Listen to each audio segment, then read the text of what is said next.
Hi, everyone. Joseph Lavoie here. Welcome to Business is Politics. Today, we got some big news coming out of Canada, which is that the Liberal Party of Canada can no longer rely on the Progressive Party, the NDP, to help keep it propped up in power. That agreement, which kept this minority government in power, is now no more.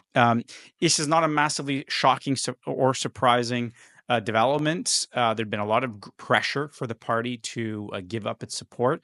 And it comes on the heels of a sequence of what at first would appear to be shocking or surprising political events, right? So, of course, the big one this summer was Joe Biden stepping out of the race. Quite surprising, quite shocking. I talked about last week here in my own home province the big news that the center right party was going to sit out the election so that the vote would not get split between that party and the party on the right.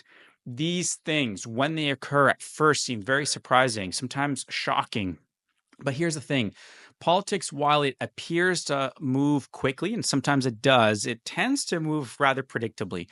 You can start to pick up the possibilities for these types of decisions well before they do. And now, they may not necessarily occur even if things are trending in the direction that they are. No one would have predicted necessarily that despite the bad fundraising numbers that Joe Biden had, relatively speaking, and the fact that many donors were no longer wanting to back his campaign, and by that I mean big donors, that's not necessarily a guarantee that we're going to end up with the outcome that we did. It's not a guarantee that if a party here in British Columbia sees a double-digit drop in support in public polls, that they're going to suddenly fold up shop.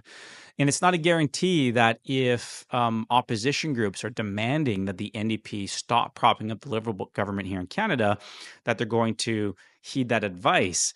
But they are strong probabilities. And one of the ways in which we in the business community can be prepared for those types of events is to have the hygiene and the discipline of conducting regular scenario planning exercises and to put crazy or not so crazy, maybe slightly outlandish, maybe overly creative scenarios onto the table and evaluate.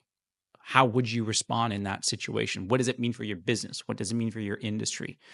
And doing that scenario planning exercise gives you the confidence when unexpected, potentially even black swan events hit, that you are not confronting the choices around that for the first time.